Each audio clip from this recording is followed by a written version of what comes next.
하박국 3장 17절에서 19절 말씀입니다. 제가 가지고 있는 구약성경 1305쪽에 있습니다.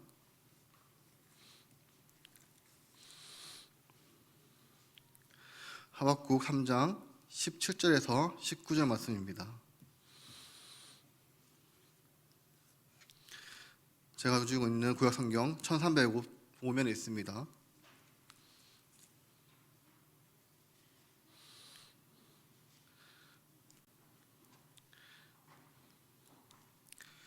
(16절에서 19절) 말씀입니다.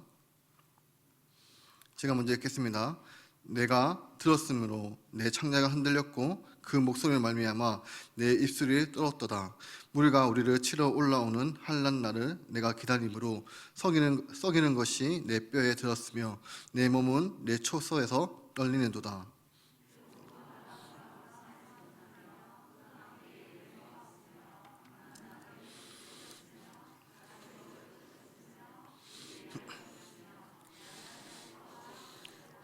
나는 여호와로 말미암아 즐거워하며 나의 구원의 하나님으로 말미암아 기뻐하리로다.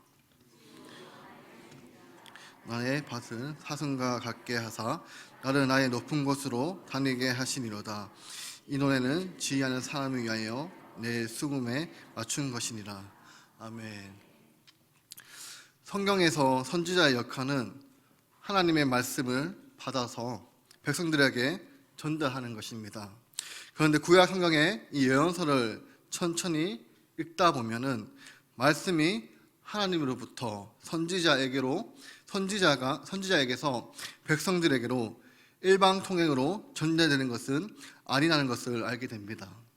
하나님의 말씀을 받아 이 백성들에게 선포하는 선지자들도 하나님을 향하여 자신의 마음을 토로하며 기도하던 사람들이었습니다. 오늘 설교의 주인공인 하박국은 하나님 말씀을 받아 백성들에게 전하는 사명을 받은 선지자가 분명한데, 하박국 전체를 읽다 보면 하나님께서 하박국에게 하신 말씀보다 하박국이 하나님께 기도한 내용이 더욱 많습니다. 이 하박국의 마음속에 있는 이 답답함, 해결되지 않는 문제를 가지고 하나님께 나아갑니다. 그러자 하나님께서 그에게 말씀으로 해답을 주십니다. 사랑하는 성도 여러분, 하나님의 말씀은 우리가 처한 상황과 상관없이 찾아오는 것이 아닙니다. 우리가 처한 상황에서 간절한 기도의 제목을 가지고 하나님께 나아가면 바로 그 상황에 꼭 필요한 말씀을 하나님께서 주십니다. 바로 그 말씀이 우리에게 의미가 있고 힘이 있고 우리의 믿음을 성숙으로 인도하는 것입니다. 언젠간 신학생 한 명이 어느 목사님에게 이런 질문을 던졌습니다. 신학을 공부하는 것이 나의 신앙에 도움이 됩니까? 그러자 그 목사님이 이렇게 대답하셨습니다. 신학을 공부하는 것만으로는 나의 신앙에 도움이 되지 않습니다. 그러나 기도하며 신학을 공부하면 나의 신앙에 엄청난 유익이 됩니다.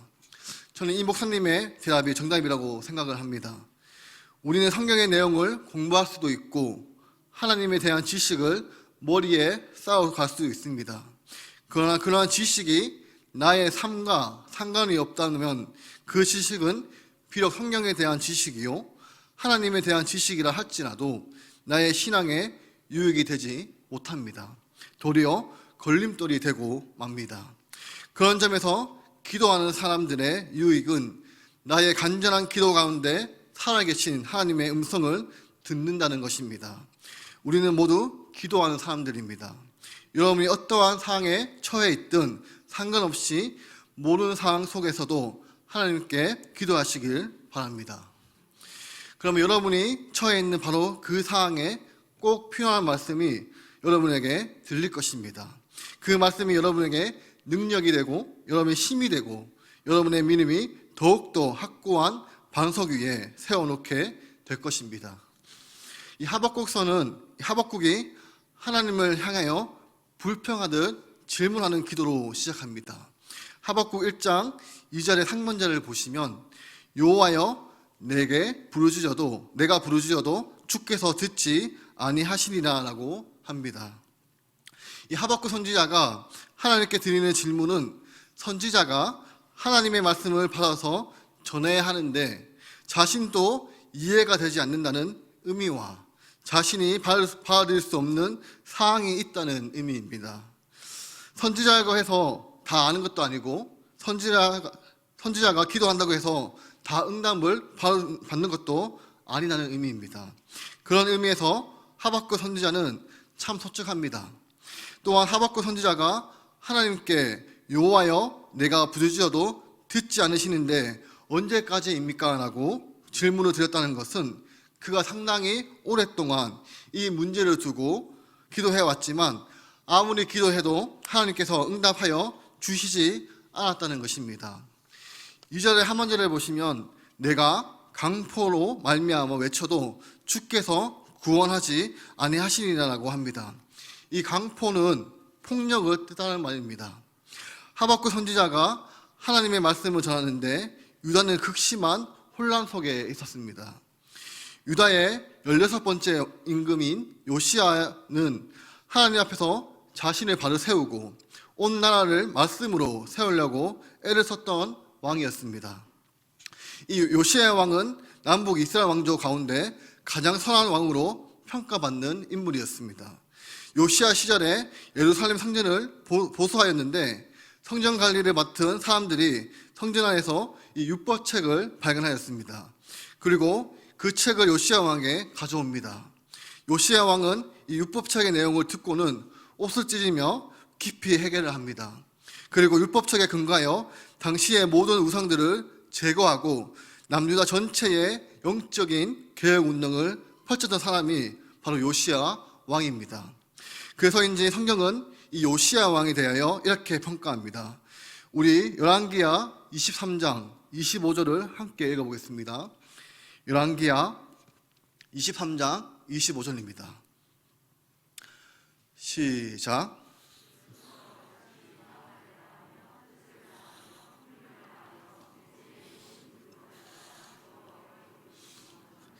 요시야 전에도 없었고 후에도 그와 같은 자가 없었더라. 아멘. 근데 여러분, 이토록 우상숭배를 비롯한 죄악으로 달려가는 남유다들 율법책에 근거하여 개혁하였던 요시야 왕의 최후를 기억하시나요? 이 애굽의 바로 누가의 왕이 아수르 제국을 공격하기 위해서 팔레스타인 땅을 통과해야 했습니다. 그때 요시야 왕은 애굽 편에서든 아니면 아수르 편에서든 가담할 수밖에 없었습니다. 그리고 요시야는 애굽이 아닌 이 아수르를 선택하여 애굽 군대와 맞서 싸웁니다. 이 무기또라는 전투에서 알려진 이 싸움에서 요시야 왕은 전사하고 맙니다. 의로운 왕, 율법을 따라 마음과 힘과 뜻을 다하여 하나님께 돌이켰던 왕, 바로 그 요시야 왕은 전쟁터에서 죽고 맙니다. 그 이후 유다는 애굽의 세력 아래에 들어가 늘 위기 속에 살았습니다.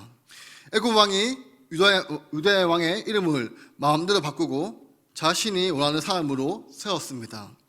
그런데 더욱더 비극적인 사실은 이 요시야를 이어 남유다를 다스렸던 요아하스, 요아김, 요아긴, 그리고 남유다의 마지막 왕인 이 시드기야의 통치하에서 이 요시야 왕이 추구했던 그 위대한 개혁의 운동은 하루아침에 자취를 감추어 버렸다는 사실입니다.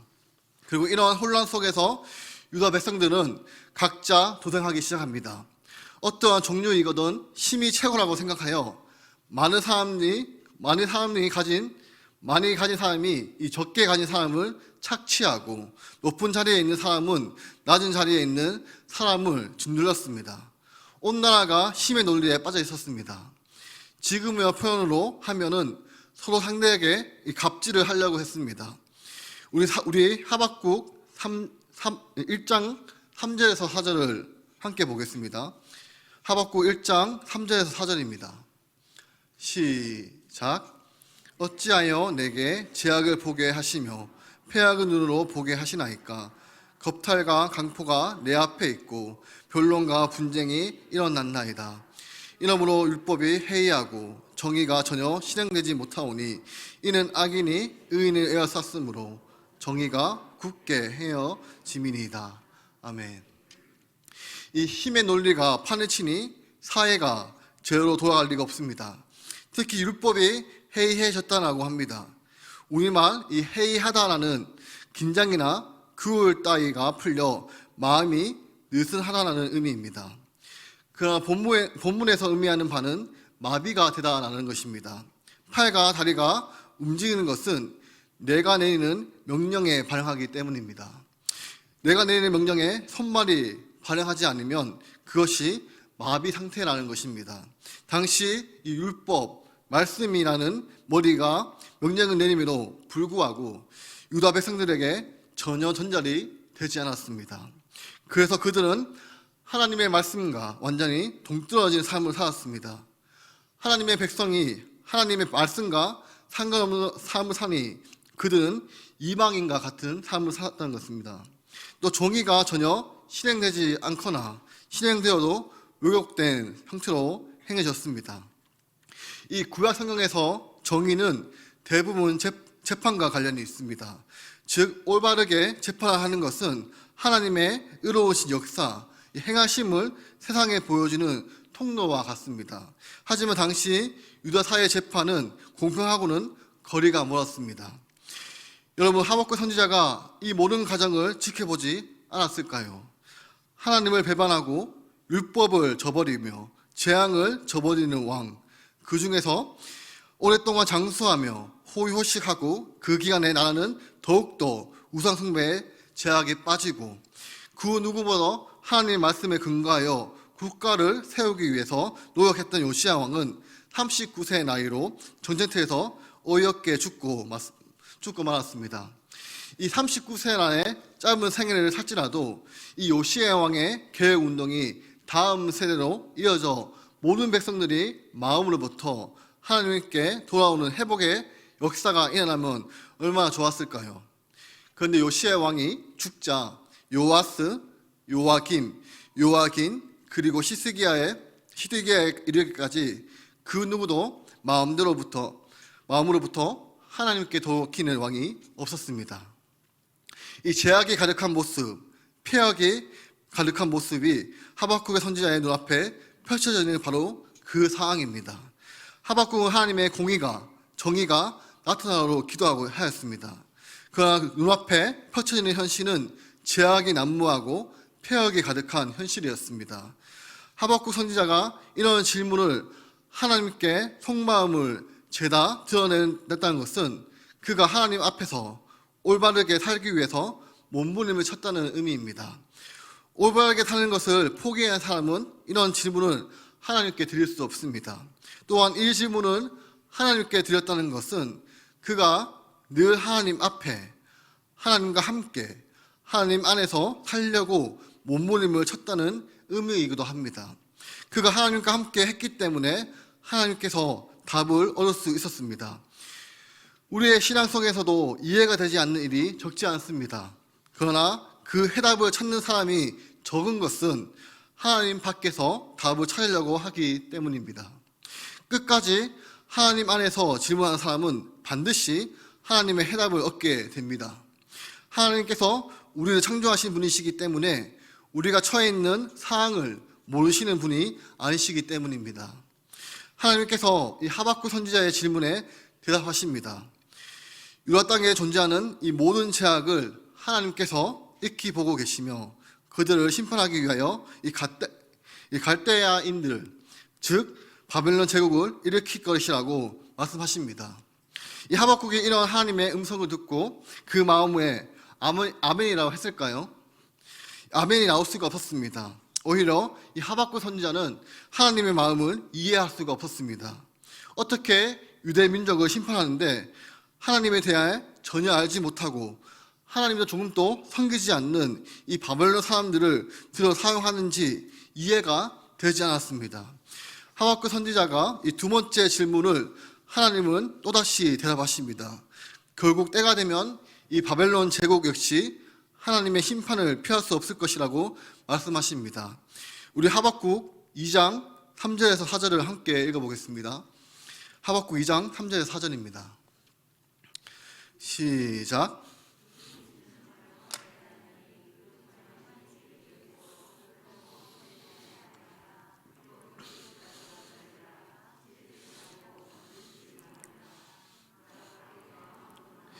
그 속에서 정직하지 못하나 의인은 그의 믿음으로 말미암아 살리라. 아멘. 하나님은 3절에 이렇게 말씀하십니다. 이 묵시는 정할 때가 있나니 그 종말이 속히 이르겠고 거짓되지 아니하니라. 지금 당장은 부정하고 불의가 공의를 압도하는 것처럼 보이지만 하나님의 섭리는 분명히 존재하며 하나님의 때에 따라서 하나님의 역사를 펼쳐나간다고 말씀하고 계십니다. 그런데 중요한 것은 무엇입니까? 바로 그 다음에 등장하는 말씀입니다. 비록 더딜지라도 기다리라. 하나님이 속히 이루시겠다고 말씀하고 계십니다. 그러나 조급한 인간의 마음에는 더딘 것 같습니다. 마음이 조급해집니다. 바로 그때에도 하나님의 섭리를 믿고 기다리라는 말씀입니다. 그리고 4절에는 매우 유명한 말씀이 등장합니다. 보라, 그의 마음은 교만하여 그 속에 정직하지 못하나 의인은 그의 믿음으로 말미암아 살리라. 아멘.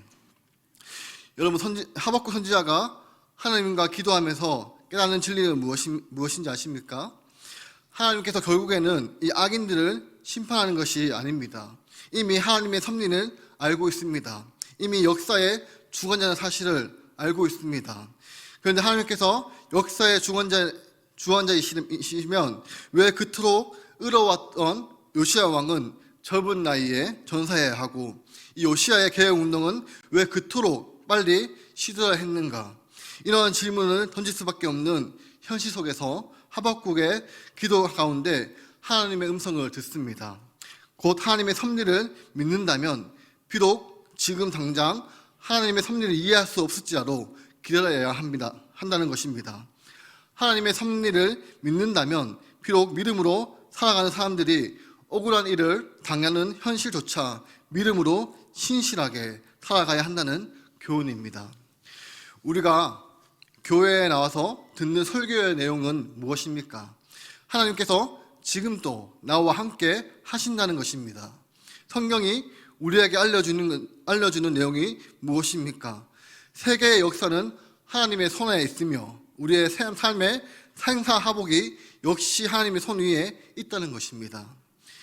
그런데 우리는 아무리 하나님을 찾고 하나님의 뜻대로 살아가려고 노력해도 때로는 하나님의 섭리가 보이지 않습니다.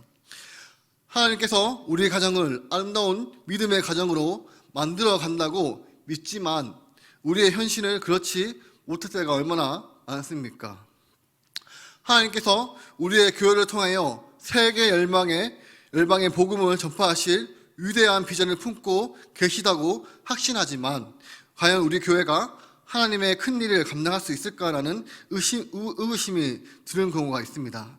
바로 그때에 기도하는 사람은 기도 가운데 하나님의 음성을 듣습니다. 하나님은 우리 개인과 우리의 가정과 우리의 교회를 여전히 붙잡고 계시다는 사실을 마음 깊은 곳에서 듣게 됩니다.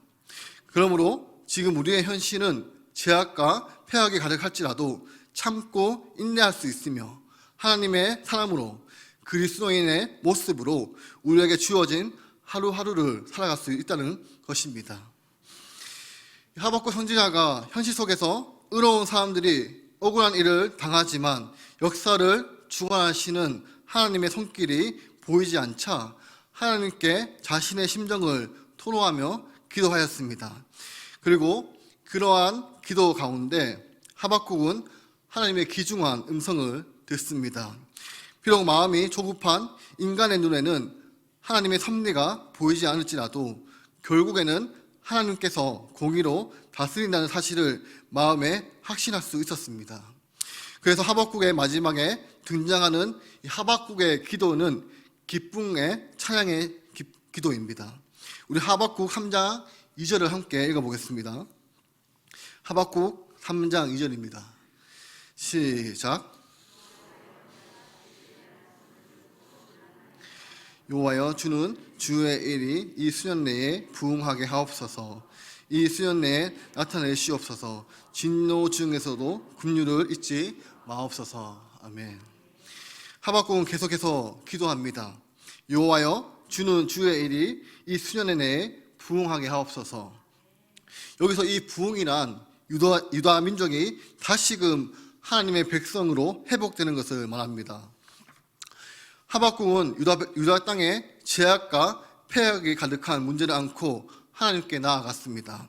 여전히 그 문제를 놓고 기도합니다. 여러분, 아직 유다 땅에는 하나님의 공의가 실현되는 것이 아닙니다. 아직 하나님의 섭리가 모든 사람의 눈에 보이는 것이 아닙니다. 하지만 하박국 선지자는 여전히 기도하고 있습니다. 그런데 하박국의 선지자의 기도는 이제 바뀌었습니다. 우리 하박국 3장 3절을 읽어보겠습니다.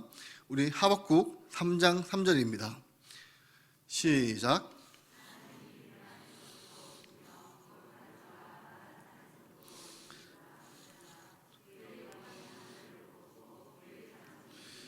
가득하로다. 아멘. 이 하박국은 3절부터 창조주 하나님, 역사의 주관자 하나님을 찬양합니다. 3절 뒷부분을 보시면 그의 영광이 하늘을 덮었고 그의 창송이 세계에 가득하다라고 노래를 합니다. 여기에서 시작된 하나님의 위대함을 찬양하는 기도는 오늘 본문 16절까지 계속됩니다. 하박국이 처해 있는 현실은 여전히 제약이 폐역이 가득하고 여전히 하나님의 섭리가 눈에 보이지 않고 여전히 부흥을 위한 기도가 필요합니다. 그러나 기도하는 사람, 이 하박국은 기도 가운데 바로 그 순간에도 역사를 주관하시는 하나님을 경험하게 되었던 것입니다. 그렇게 하나님께 집중하고 나니 17절 이후부터 시작되는 위대한 믿음의 고백이 가능했던 것입니다. 비록 무화과 나무는 무성하지 못하며 포도나무에 열매가 없으며 감람나무에 소출이 없으며 밭에 먹을 것이 없으며 우리의 양이 없으며 외양간에 소가 없을지라도 나는 여호와로 말미암아 즐거워하며 나의 구원의 하나님으로 말미암아 기뻐하리로다. 주 여호와는 나의 힘이시라. 나의 발을 사슴과 같게 하사 나를 나의 높은 곳으로 다니게 하시리로다. 아멘. 이 본문에서 제가 이제 이 말씀을 넣을까 말까 되게 고민했습니다. 제 간증인데 이 말씀을 제가 2020년에 말씀을 카드로 받았습니다. 참 힘든 시기였는데요. 차 운전을 하다가 울고 걷어가다가 울고 많이 울었습니다. 우리가 이제 시험관을 하다가 장궁의 임신을 이제 하게 돼가지고 아이를 잃었습니다. 그때 태아가 자라면 산모에게 위험하다고 그런 이야기를 들었고, 그래서 이 나판관을 잘라내는 이야기를 들었습니다. 어떻게 기도해야 할지, 아이를 살려달라고 기도해야 할지, 또 그렇게 되면 아내가 위험하고 이러지도 저러지도 못하는 그 현실 속에서 결국 하나님의 섭리 안에서 아이는 자연스럽게 잃었습니다. 그래서 그때 참 정말로 형할 수 없는 제 삶의 일부가 끊어지는 경험을 하였는데요. 그때 하박국처럼 믿음이 생기지 않았습니다.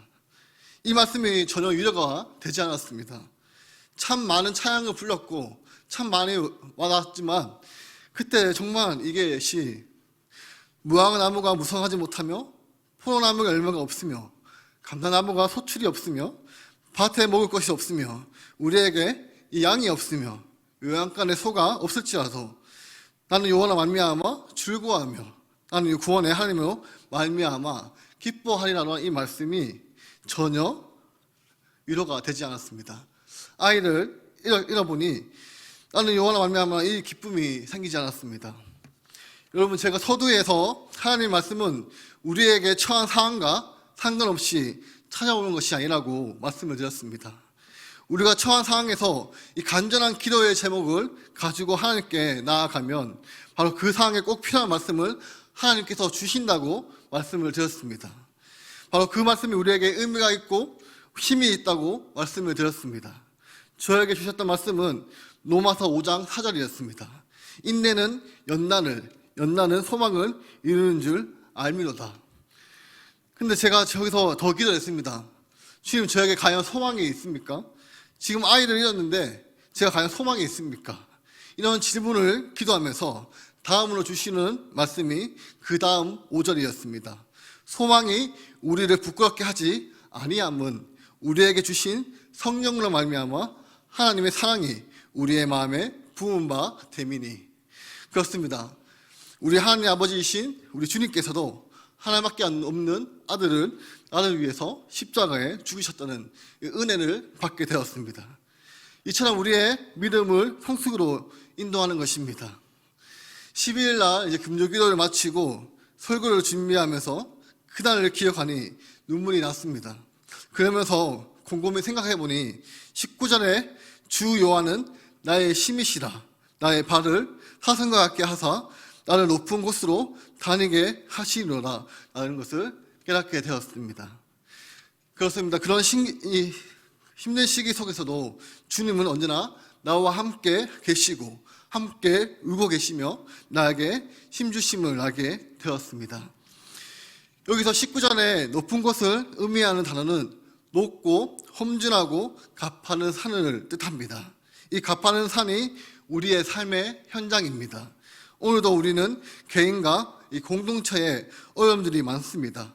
회복할 기미는 보이지 않고 빠져나올 수 없는 이 늪에 빠진 것처럼 수많은 문제와 어려움들이 곳곳에 우리 앞에 놓여져 있는 듯 보입니다. 그러나 우리에게 하나님이 계십니다. 주 여호와는 나의 힘이시라는 이 하박국의 선지자의 고백은 하나님께서 날마다 나에게 힘을 주십니다라는 고백입니다.